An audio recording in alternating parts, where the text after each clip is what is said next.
ieu geus sarua ieu jelema teh geus nyaho ka ngeunah salat bakal nyahoeun kajentingnya na ngeuneunahanan ya kadeuleuna bong udang-udang coba ayeun teh mah teu bae nyahoeun si itu mah teu nyahoeun ka ieu mah nyahoeun masyaallah sebab naon wali makan dibere ilmu laduni.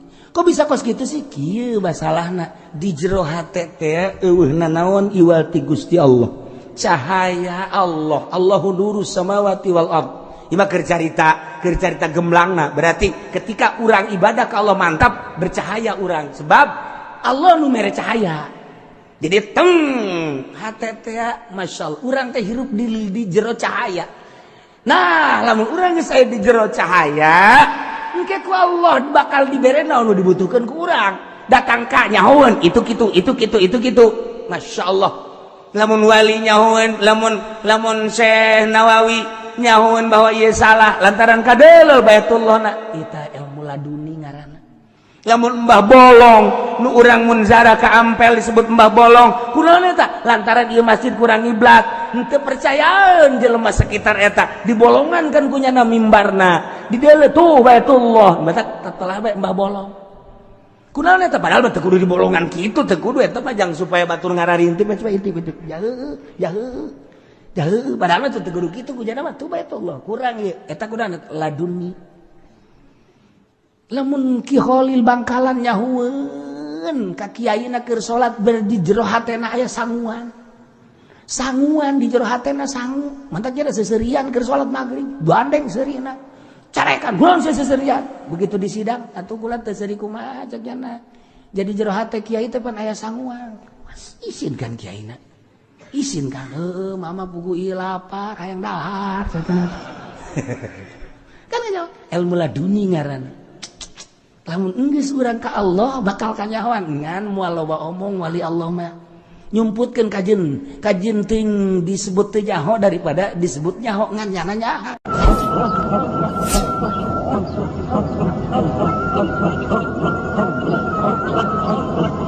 Urang kuari mah salat tahajud sesuai jeung aturanana. Lantaran salat tahajud teh bakal nyangan jaga urang di kuburan datang ka akhirat sebab saja lemah anu sok udang ti peuting saat batur lelap HS urang hudang ke di kuburan anak bakal caang lamun urang lila salatna cangna gede lamun urang sakedeung cangna sakedeung tah lamun 2 rakaat ngentit lumayan tapi aya nu kerek bae bawa tuh cempor-cempor acan tah eta kan tahajud set tetapi ieu tahajud teh lamun ku urang geus dirapihan zahirna batinna teh dirapihan engke tahajudna yang kalem ku makhluk lamun aya jelema tahajud mun eueuh jelema tilok lamun aya babaturan urang di gigireunana tahajud teu make rakaat datang ka subuh tapi lamun eueuh jelema paling ge hudang kihes deui eta pan teu beres tahajud kos kitu tah aya kalem aya ku jelema asal aya jelema bae takbirna ge embat Allah. Amin eueuh jelema Allahu Akbar. Nya mah kos kitu tah perbedaan antara aya jelema jeung eueuh jelema. Ria beresan geura batinna abeh tahajudna rapi. Bagus sesuai jeung instruksi Allah syariat jeung hakikat dihijikeun. Tah masyaallah. Syariat jeung thariqah dihijikeun bakal ngahakikat. Ya Allah ya Rabbi. Berat soteh lamun urang ku nafsu tapi lamun nafsu urang geus dieuweuhkeun di diri urang ampang mawa syariat kuari ti eueuh ka aya nang Allah aya nu ngaturna Allah engke bakal maot nu ngamaotkeun Allah engke bakal dihudangkeun deui baas ngaranna dihudangkeun ku Gusti Allah digiring ka masyar nang Gusti Allah timbang amal urang teh bakal ka sorga atawa ka neraka nang Allah dan urang diberi ikhtiar jang nyantelkeun ganjaran jeung siksaan nu bakal dilakonan ku urang jaga di yaumul kiamah sing ada ieu tah lamun urang inget ka dinya mah urang sadar sasadar-sadarna kuari kurang ditanya diri urang ai sia ieu nu saha nu Allah kabeh lamun ditanya sia nangieun sa nangieun Allah eta mata sa mata pula terjadi tah maksud itu Itu celi aing eta berarti ngaku ka mata ngaku ka celi encan jadi wali lamun wali kumaha eta mata sa Allah aju ku hari atas yang muriang nang Allah aju sia moal kamu tunggu ku Allah bae ja sehat nang Allah muriang nang Allah moal kamu mah sakit moal aing mah eta bener asli eta sia mata sia sa Allah barang gering di kamar sia ka rumah sakit pancen anu Allah aing teu kuat balik di berarti ka syariat tokos gitu tah sih ade salah tuh henteu ngan urang dina syariat berarti henteu dina hakikat tuh ya Allah ya Rabbi terus so gerak terus begitu di aku bae ku wali mata di aku aja ieu mata nu Allah geus lamun ieu mata nu Allah dek di ka Allah keun kumaha sesuai perintah Allah cak Allah kudu neuleuh Al-Qur'an ku aing dideuleukeun ka Al-Qur'an cak Allah ulah dideuleukeun kana awewe nu lain mah moal ku aing mah nurut jasa ka Allah lamun urang geus bener-bener nurut ka Allah hampa dagang lantaran butuh dahar jeung nginum sebab urang boga tanggung jawab pamajikan jeung anak sebab urang teh kudu mere dahar napakah ngaranna ka pamajikan jeung anak bahkan mere baju bahkan ngimahan geus atuh urang teh usaha ku ari dagang dititah ku Gusti Allah dagangna nah ku ari dagang teh dek ngalaksanakeun anjuran Allah sok menang ganjaran ketika dirina abdi bade dagang bade usaha sesuai jeung instruksi Gusti Allah anu disampaikan ku Kangjeng Rasulullah Muhammad abdi bade usaha kanggo nganapakahan pamajikan jeung anak tek dek disesuaikan be jeung aturan Kangjeng Nabi tah ketika make nafsu njokotlah duit di bank eta nafsu ngaranna eta siksa kita siksa eta nafsu nu diinstruksikeun teh jang dahar nginum pake ngan sakadar sakitu teu kudu loba-loba tah mah geus diatur ku Gusti Allah ketika urang make hawa nafsu hayang meuli ieu hayang meuli itu hayang ngabangun ieu ngabangun itu eta hawa nafsu teu diparentah teh ku Gusti Allah kunaon make hawa nafsu eta lah nu bakal jadi siksa sing ada tah kos kikituanana ci urang ku ari teh dipasrahkeun jasa ka Gusti Allah nu mantak wali mangeunaheun salatna teh sebab pasrah ka Gusti Allah Allahu akbar zahirna maka piki sesuai jeung Fathul Muin batinna dipasrahkeun ka Gusti Allah lantaran ieu awak lain nu abdi nu Gusti haju ku Gusti teh dititah ruku titah sujud Gusti boro-boro titah ruku titah sujud jak lain nu abdi nu Gusti andai kata titah perang ge abdi mah daek bae Gusti sebab geus pasrah jasa ka Gusti Allah tah eta lamun urang geus pasrah ka Gusti Allah ja abdi teh nu Gusti aju engke daek teu daek ja abdi bakal dicokot teh ku Gusti atuh manian ku ari abdi nurut ka Gusti sapiraha titah ruku sapiraha titah sujud haju sapiraha titah maca Quran lah jang geus niat enan nginaheun jasa nu embungna urang nafsu urangna nu embung teh nafsu urang tah eta nafsu nu kudu diperangan ge aya limbah mah di pabrik siap golok perang nyawa taruhana siap bae nafsu eta kos kitu tah deres tah mah masih keneh kadeuleu bagus iya ye perebut nyawa taruhana kajen kumaha ge sarwiti aing dicokot ku nyana goblok biasa aing ge aing mah syahid bobo sabilillah caknya lain sabilillah sabil sarwiti tah mah tah eta kapan hawa nafsu nu geus kitu ngaranna coba lamun urang sadar mah sarwiti sia dipaling ku batur kakamalah geus maningan daripada huru-hara mending dek neangan deui bae emangna dunia sedaun kelor aing dek neangan ka Lampung sugan aya nu model sia deui sia putih di Lampung loba nu putih ngan sia mah ieu kajen kumaha ge lantaran tatangga bagus akhlakna ngan aya di Lampung mah bejana bangun dek ngerekep bae ka salaki tapi aing kajen lain neangan deui kajen sadar kan ngalesat lain milik aing meureunana tah mah geus aya suratan di Lauhil Mahfuzna bae masyaallah muri ka kulu urang ngadengeun teh ya Allah sadar teh tah hayang sadar model kos kitu hese jasa sadar geus lamun urang penting hudan dak neuleuh jam hiji ya Allah ya Rabbi Gusti ieu keur hees haju hudang nu ngahudangkeun kula saha lamun lain Gusti nu ngahudangkeun abdi abdi mal hudang jaka jeung teuing disejak-sejak ge hudang ai ku Gusti teu dihudangkeun mah henteu bae tapi abdi ieu hudang jam hiji meureun manan abdi hudang ke dihudangkeun ku Gusti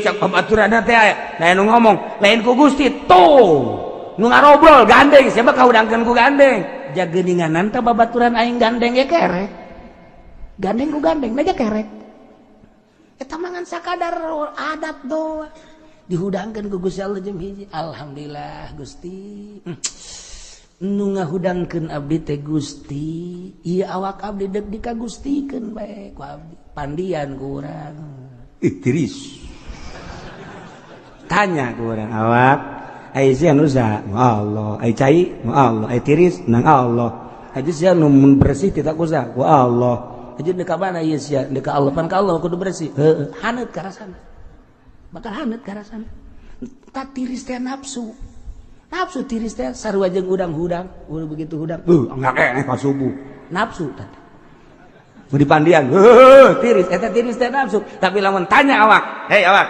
sia nu saha nu Allah ari ieu cai nu Allah ai rasa tiis nang Allah aja sia ku tiis ieu kan jadi bersih bener deuk asa sia deuk Allah pan ka Allah mah kudu bersih heeh ngeunaheun ge sia seger bakal seger di ka Allah kan kabeh ngeunah tuh mulai Allahu Akbar nang satah nang saha nang saha ngangkatkeun nang Allah lamun ngarasa nang urang lamun ngarasa nang urang capek bakal tapi kan ku Allah ieu mah digerakkeun abdi nangtung ku Allah ieu mah ku Allah abdi mah segala rupana ge wuduna segala rupa ku nangtungna ge nang Gusti meureun manan kieu ge abdi mah deuk dikasorgakeun meureun ku Gusti gitu kan boga kayakinan abdi teh deuk dikasorgakeun Gusti lah lamun kira-kira ku ari ka sorga mah paehan we abdi Gusti mulai mantap paeh gitu kan mantap paeh geus abdi mah geus senang jasa Gusti masyaallah asa jeung Gusti bae masyaallah nikmat des kira-kira abdi bakal ka sorga mah ku ari maningan ayeuna bae cabutlah diisukeun deui mah abdi loba gangguan Gusti ku ari mah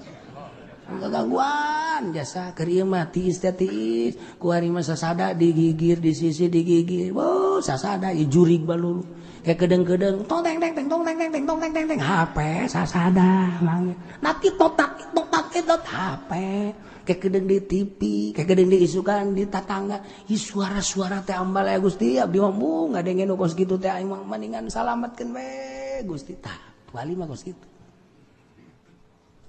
wali mah kos kitu aya deui nu ngadoa ka Gusti teh salat-salat acan sama Gusti abdi mah mendingan paehan memang kurang gitu sia kredit gagedean bae Gusti daripada abdi dibui mendingan dipaehan bae lah mun abdi teh dipaehan bae bener udah bunuh diri teu tolol teh coba menta paehna akur ngan nu ieu mah motifna bener pasrah ka Allah nu ieu mah tah eta tadi bung dibui beda hampang ka Allah ngeunaheun nah bari kieu maksudna ieu nu ngeunaheun ibadah nyahoeun kanu itu can ngeunaheun nyahoeun can ngeunaheun sebabnya na rasa ngeunahna aya di nyana kanu can ngeunaheun teh bakal nyahoeun lain kos kitu nu geus ngeunaheun mah kos penyakit jantung jeung jantung nyahoeun jantung ajan kuku namun aing jantung kos kitu sarua ring 2 aing meliringna di mana tadi jadi eta teh di material ring jantung meuli di material ai sia kumaha meureunna di sordel segala tah mah sarua ieu ge sarua ieu jelema teh geus nyaho ka ngeunah salat bakal nyahoeun kajentingnya na ngeuneunahanan ya kadeuleuna bong udang-udang coba ayeun teh mah teu bae nyahoeun si itu mah teu nyahoeun ka ieu mah nyahoeun masyaallah sebab naon wali mah kan dibere ilmu laduni kok bisa kos gitu sih kieu masalahna di jero hate teh eueuhna naon iwal ti Gusti Allah cahaya Allah Allahu nurus samawati wal ard ieu keur carita gemblangna berarti ketika urang ibadah ka Allah mantap bercahaya urang sebab Allah nu mere cahaya jadi teng hate teh masyaallah urang teh hirup di jero cahaya nah lamun urang geus aya di jero cahaya engke ku Allah bakal dibere naon nu dibutuhkeun ku urang datang ka nyahoeun itu kitu masyaallah lamun wali nyahoan, lamun Syekh Nawawi nyahoan bahwa ieu salah lantaran kadeuleu Baitullahna, eta ilmu laduni ngaranna. Lamun Mbah Bolong nu urang munzara ka Ampel disebut Mbah Bolong, kunaon eta? Lantaran ieu masjid kurang iblat, henteu percayaan jelema sekitar eta, dibolongan kan kunyana mimbarna, di dieu tuh Baitullah, mata telah bae Mbah Bolong. Kunaon eta? Padahal teu kudu dibolongan kitu, teu kudu eta mah jang supaya batur ngararintip intip jaheuh padahal teu kudu kitu kunyana mah tuh Baitullah, kurang ieu eta kunaon laduni. Lamun Ki Khalil Bangkalan nyahueun ka kiaina keur salat di jero hatena aya sanguan di jero hatena sangu mantap jadi seserian keur salat maghrib bandeng serina carekan gulang seserian begitu di sidang atuh kula teu seuri kumaha cenah jadi jero hate kiai teh pan aya sanguan izin kan kiaina izin kan mama pugu ieu lapar hayang dahar cenah kan ilmu laduni ngaranna. Lamun enggeus urang ka Allah bakal kanyahoan ngan moal loba omong wali Allah mah nyumputkeun kajen ting disebut teu nyaho daripada disebut nyaho ngan nyana nyaho nyambung wali Allah jeung wali Allah bakal nyambung kajen teuing tatangga kajen teuing tatangga ari lain menyaho bae kajen teuing jauh nu ieu di Jawa Timur nu Jawa Tengah nu ieu di Malaysia nyambung nyaho sinar jeung sinarna bakal ngahiji sebab Allah na eta-eta keneh seakan-akan Allah ngabejaan sebab urang aya di sinar Allah itu aya di sinar Allah nu di sinar Allah jeung nu di sinar Allah bakal nyambung nu aya di Suriah nu aya di Yaman anu aya di Baghdad kabeh teu nyarambung nyaho ka Ambe wali Allah nu aya di Serang nu aya di Pandeglang ka Ambe sebab naon itu aya di sinar Allah urang aya di sinar misalna ieu wali ieu di sinar Allah nah hiji di sinar Allah nyahoeun kajen teh nyana hees bae kajen teh nyana macul bae nyaho wali kajen kukumaha ge sebab nyaho nu panyakit jantung jeung panyakit jantung ngobrolna ring malulu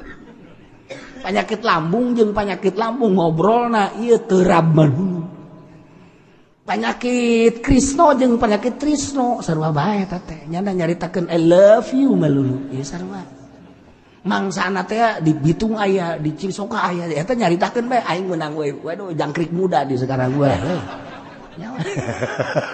ya deh jauh eta ngobrol karena itu bae PNS jeung PNS selantaran aya di dinya sarua di lembah eta bakal akur guru jeung guru akur bae ya Intel jeung Intel atuh nyaho nyana ge Intel jeung Intel aya kode-kodena sarua bae huajan teh di tengah-tengah riungan manusia loba ribuan Intel datang itu Intel nyana pada ngamankeun Intel polisi Intel abri sarua bae intelijen jeung intelijen ulah-ulah dalam negeri jeung luar negeri bakal nyahoeun nah nu sok moto teh naon gara-garana wartawan dosi mah nyaho bae anu kos kitu mah bangsana meureun sia tah wartawan jeung wartawan sarua bae di peperangan palang merah jeung palang merah nyahoeun nyana teh pengamanan dalam peperangan nyahoeun ieu medis dan lain sebagainya santri jeung santri kajahoan bae kajon teuing kumaha ge urang di kota sarua bae urang make samping itu mah make calana kanyahoan santri sia kajen kumaha ge leh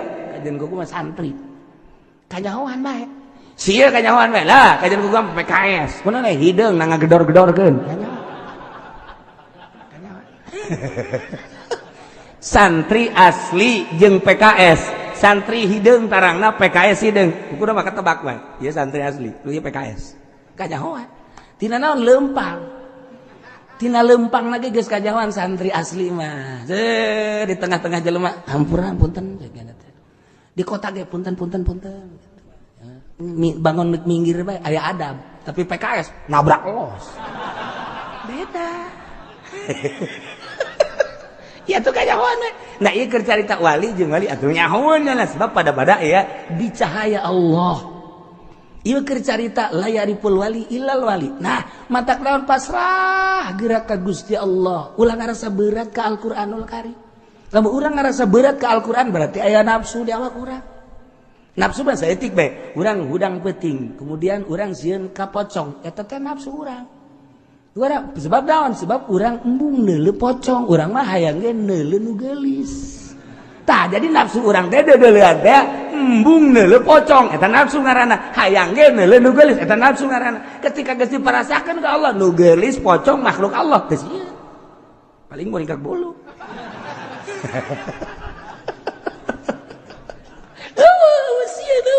malah nang tangan kira-kira malah nang tangan urang malah nang tangan ayo sia ji sebab naon di jero kolbuna geus aya Allah lawan ku sia Allah ye sia neraka sia urang geus deukeut jasa jeung Allah mata kajawan hendak aya jelema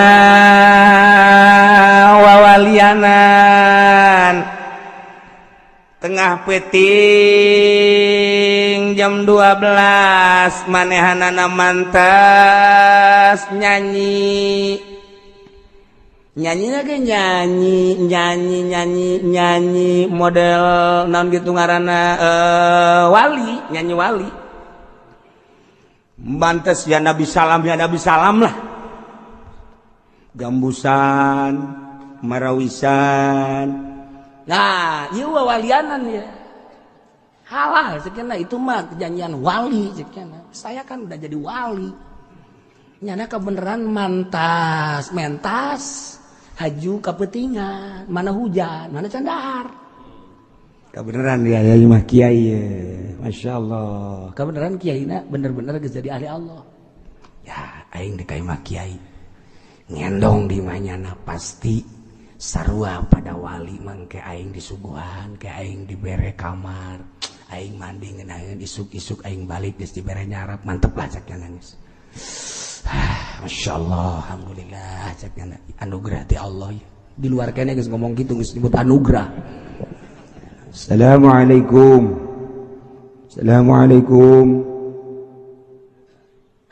cenah kene mah 3 kali Assalamualaikum cek kiai teh sa abdi minantu Allah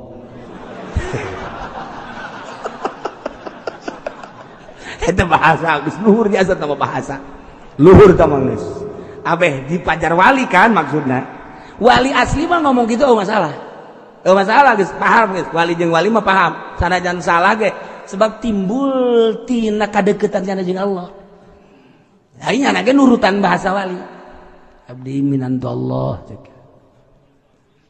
kan kaambe kunyana ku wali dan di jero bukakeun lawang calikeun lah didinya henteu tidak ka jero calikeun lah di dieu wah aing disiap-siapkeun geus ku kumaha ge alhamdulillah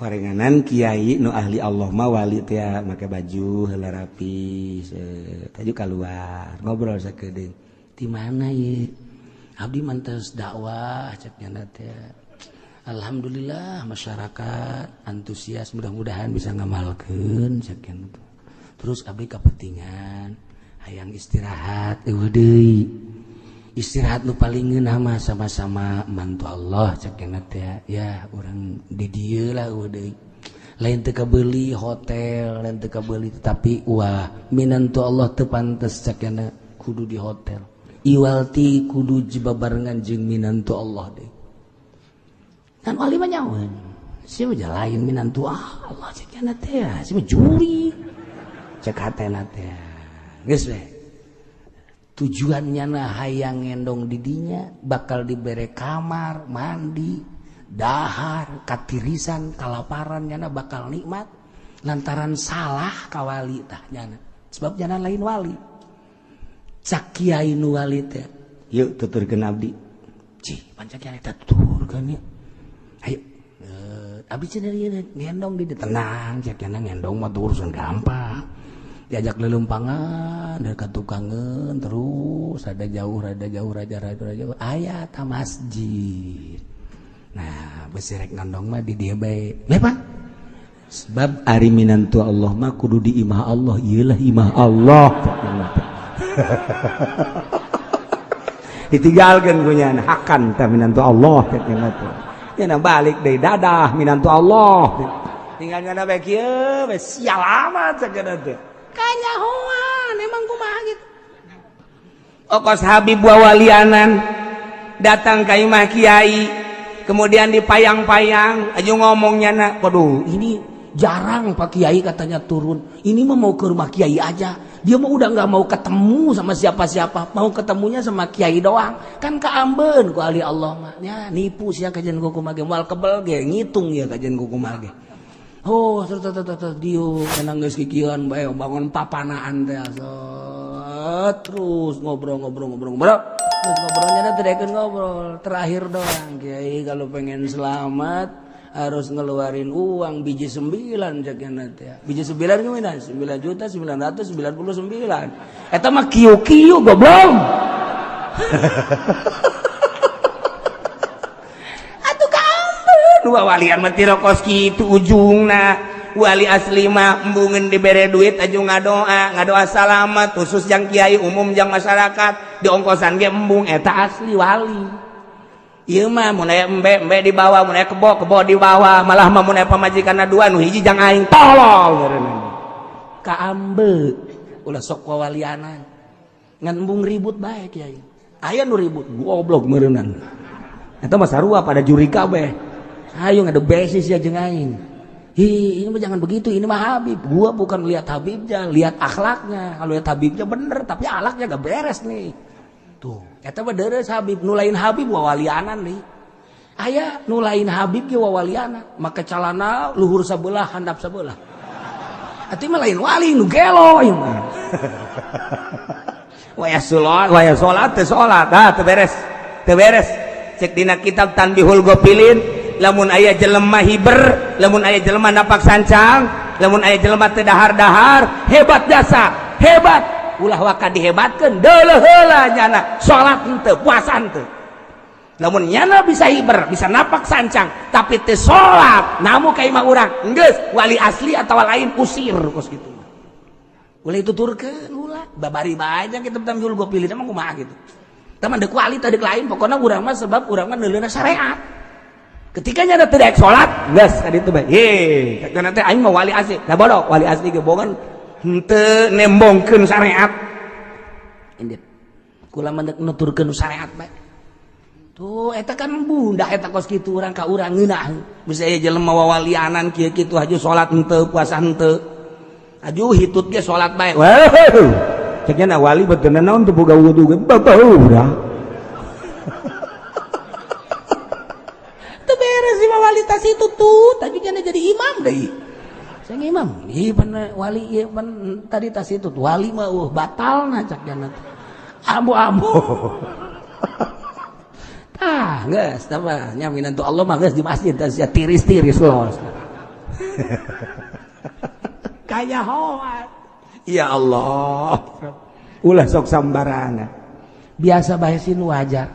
Aya Habib bangun luca lece luhur ya kajian kumaha ge beda kadeuleu gerak-gerakanana matana dan lain kajian teh ngomong kieu ngomong kanyahoan iluhur kajian kumaha ge tah atawa nu lain Habib oknum Habib loba jasa ku ari mah lain Habib ngaku Habib ngaku Habib ambalaya ku ari pugu India he.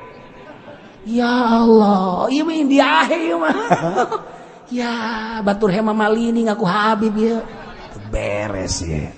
Loba jasa ya ku hari. Tasih hade. Geus pokona mah ngaku-ngaku kitu mendingan tinggalkeun bae lah.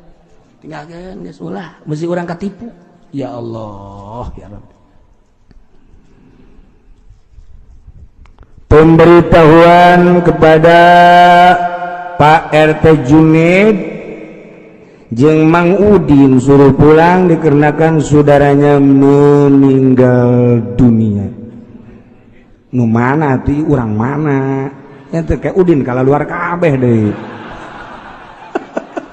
Ieu salah ye.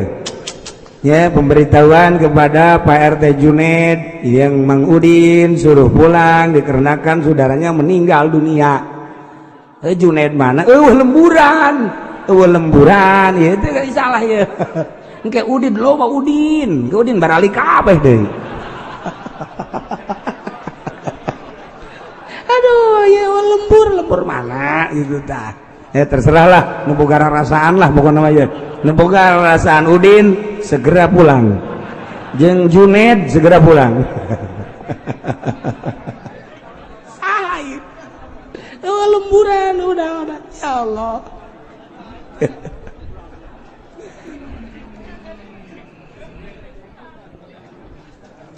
Ka'annahu dhullatun wa dhannu annahu waqi'un bihim.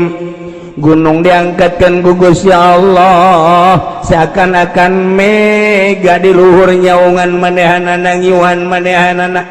Bani Israil boga keyakinan bahwa gunung teh bakal nemble ka manehanana ragrag.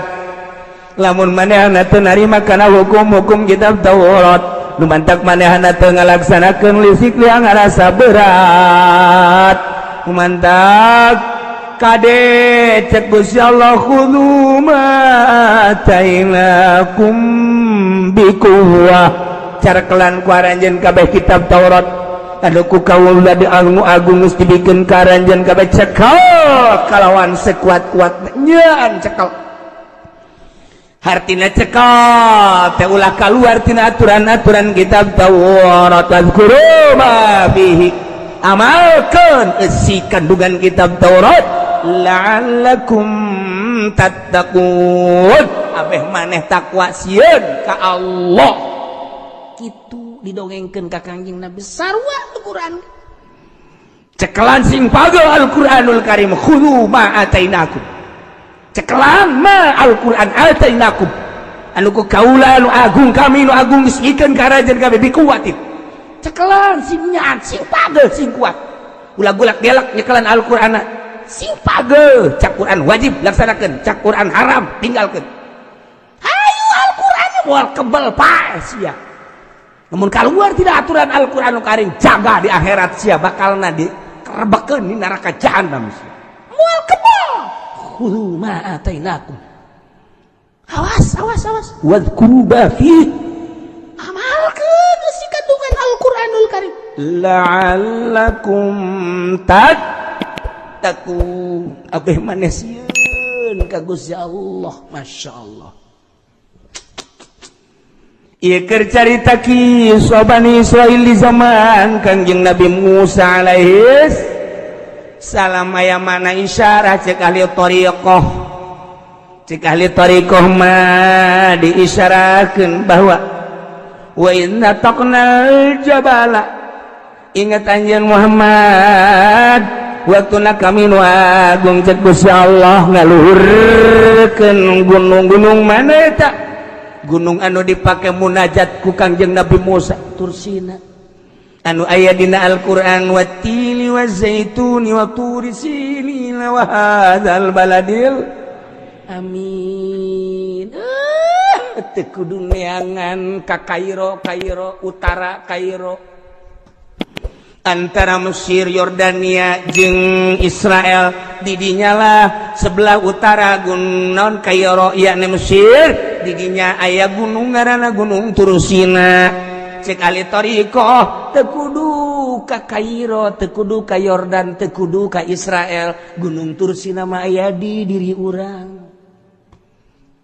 Mana ahli tariqah ngaisyarahan Gunung Tursina adalah hulu urang.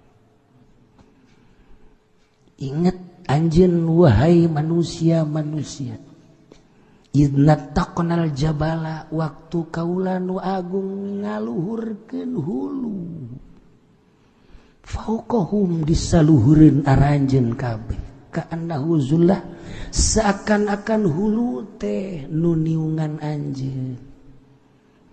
Awas sing hade ieu hulu teh lantaran di hulu teh aya pikiran, aya otak, aya mata, aya ceuli.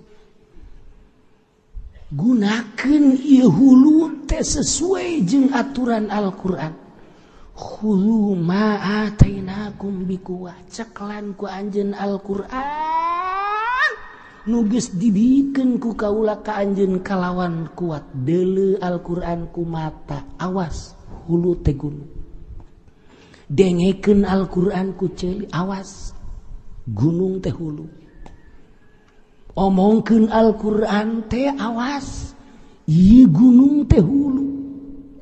pikir Al-Quran teh awas lantaran di gunung teh di sirah teh aya pikiran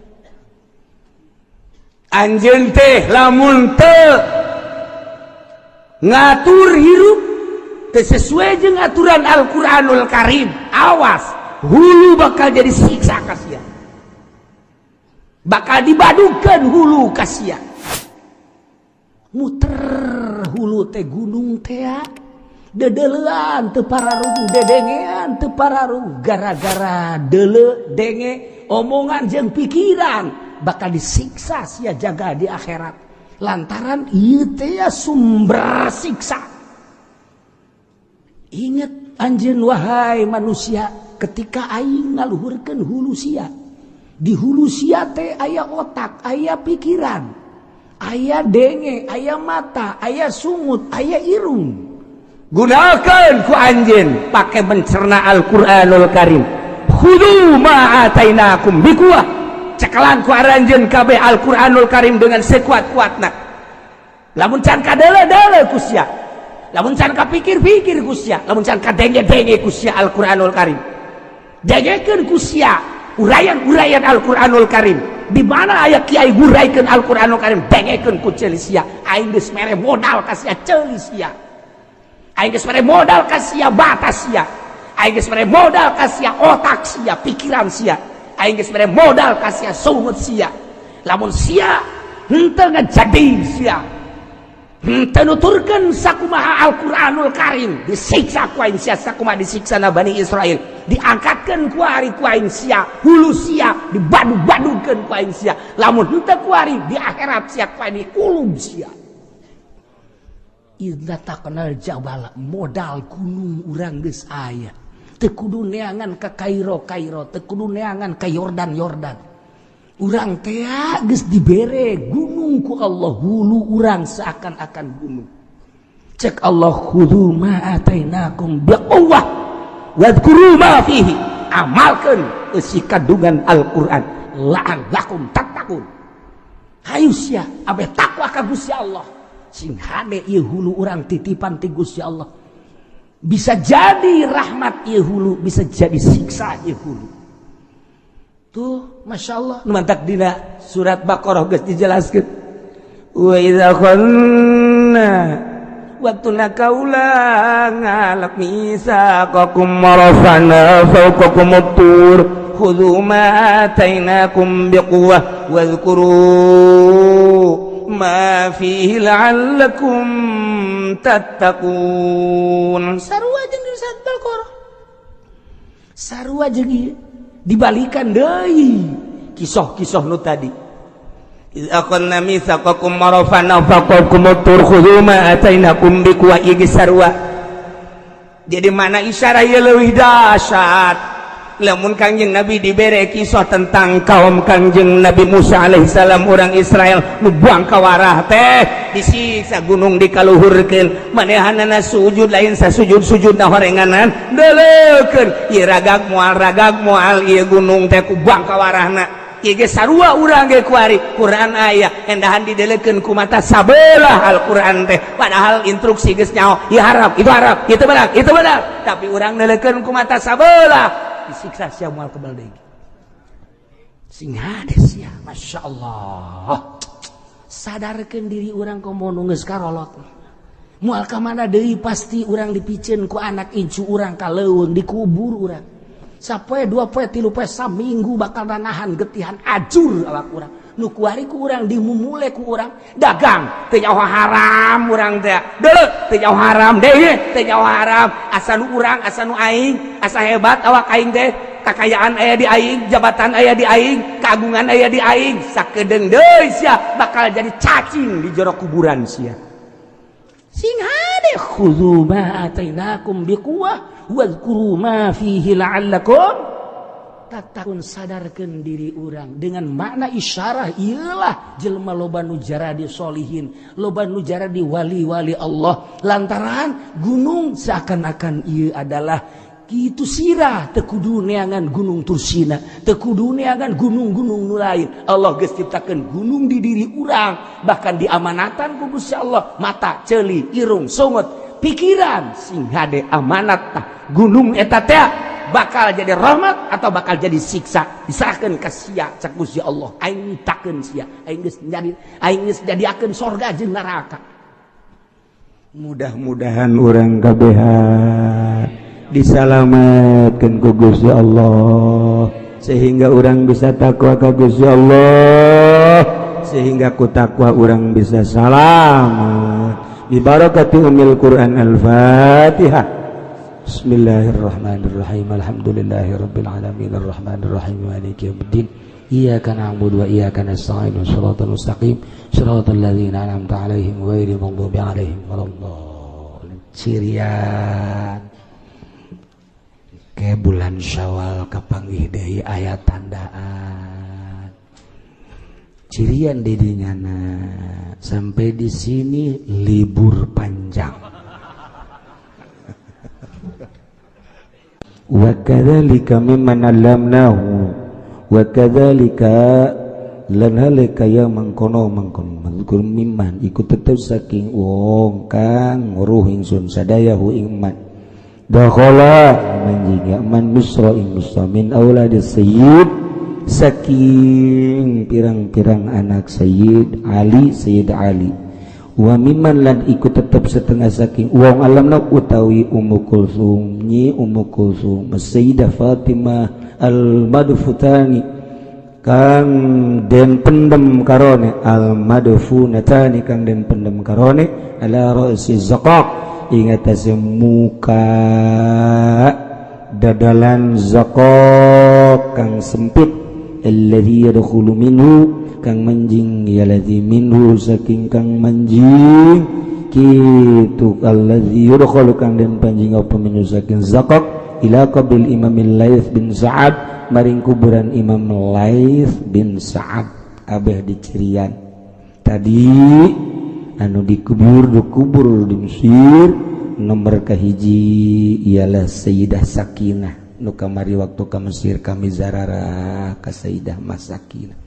Nomor kedua adalah Sayyid Muhammad Al-Anwar dulur Zainul Abidin.